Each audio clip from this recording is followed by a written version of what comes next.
l'Afrique française n'échappe pas au mouvement général.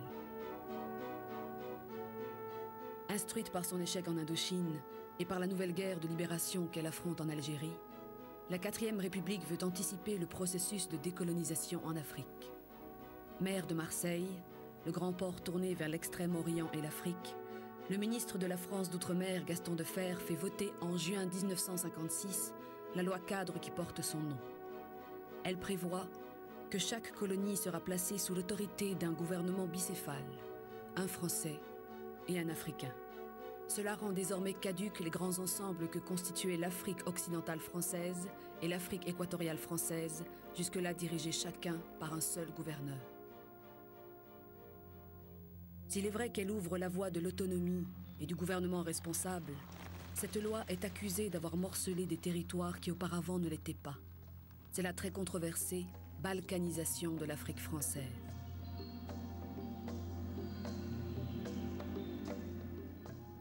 Nous voulions cette loi cadre, mais sans la balkanisation, nous voulions un exécutif fédéral qui existait.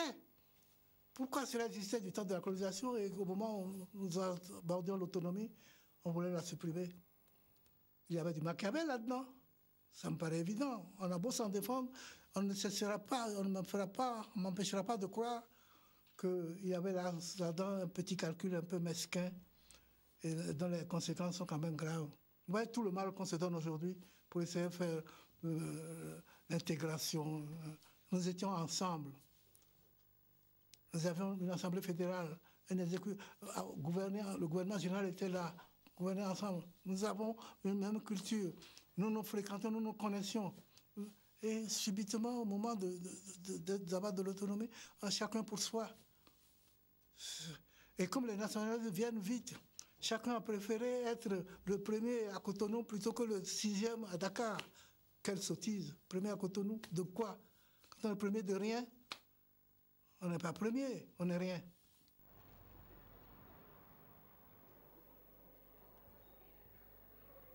La nouvelle constitution que le général de Gaulle, revenu au pouvoir, veut faire adopter par référendum, prévoit la création d'une communauté regroupant la France et ses anciennes colonies, ces dernières étant érigées en républiques autonomes. Pour s'assurer que l'Afrique votera oui, de Gaulle entreprend un long voyage d'interrogation à la rencontre des masses et des dirigeants, avides d'informations sur leur avenir.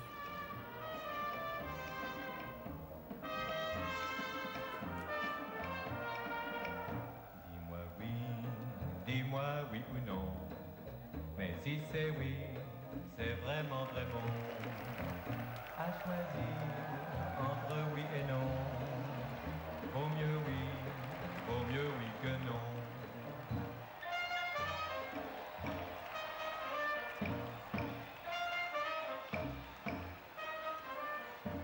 Oh dis-moi oui ou non, mais si c'est oui, vraiment c'est très bon. À choisir entre oui et non, vaut mieux oui que non. L'intérêt supérieur de notre chère Côte d'Ivoire, inséparable de celui de la métropole, veut, pour qu'elle soit féconde et durable, que notre association repose sur l'égalité absolue des droits et des devoirs, sur l'amitié sincère et sur la fraternité.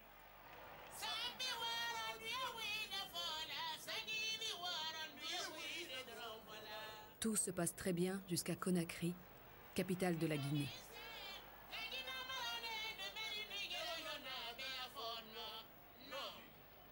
Notre option fondamentale, qui est à elle seule, conditionne les différents choix que nous allons effectuer, réside dans la décolonisation intégrale de l'Afrique, ses hommes, son économie, son organisation administrative.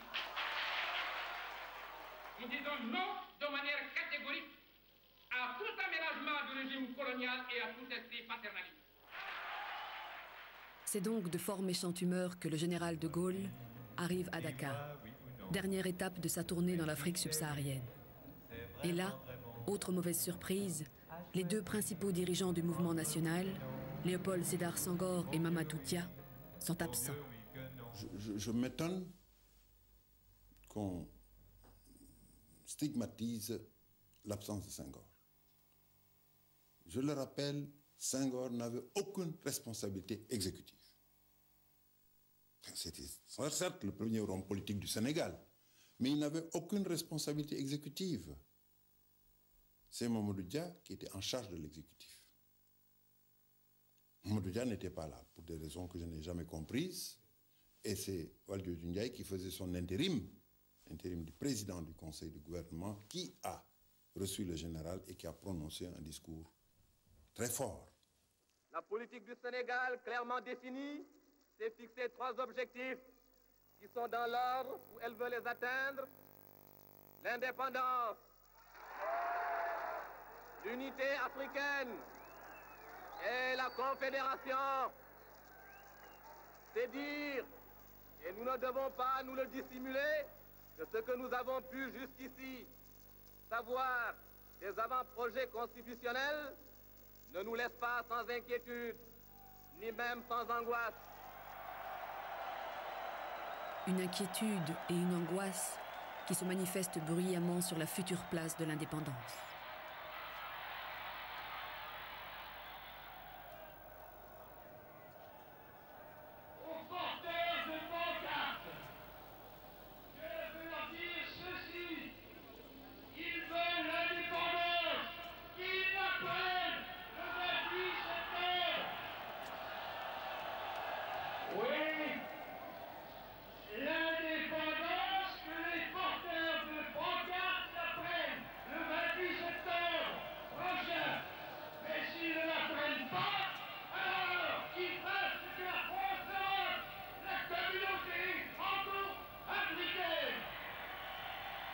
Je dis très franchement que j'étais plutôt oui. Parce que je considérais que cette indépendance, on devait la préparer. Et 2 années plus tard, on a eu cette indépendance d'ailleurs. Je ne crois pas que les hommes politiques sénégalais étaient généralement, pour la plupart, pour le oui. Et même ceux qui avaient la tentation, certains qui avaient la tentation de dire non, savaient qu'ils auraient été désavoués par la population.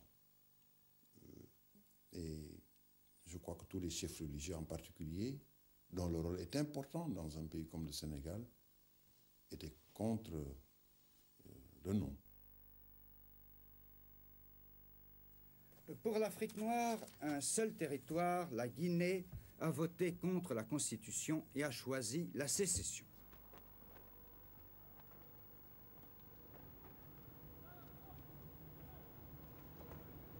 Les autres colonies françaises deviennent des républiques qui ne sont pas encore indépendantes.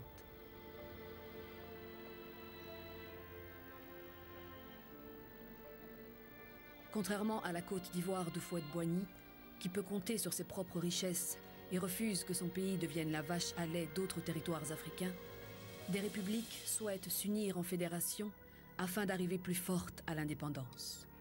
Ainsi, Barthélemy Boganda, promis à devenir président de l'Oubangui-Chari, avance un projet de république centrafricaine élargi à 4 pays. Lorsque Boganda a envoyé une délégation à Libreville pour présenter la République centrafricaine, ils n'ont pas été autorisés à fouler du pied le sol gabonais. On leur a dit, restez dans l'avion et repartez, nous ne voulons pas de votre République centrafricaine. Vous voyez, ils étaient farouchement opposés.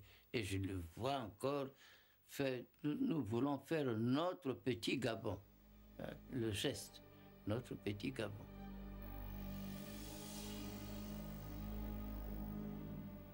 Le projet inquiète les milieux colonialistes et Boganda doit se contenter d'une république centrafricaine réduite aux seules limites de l'Oubangui-Chari. République qui n'aura même pas le bonheur de voir accéder à l'indépendance.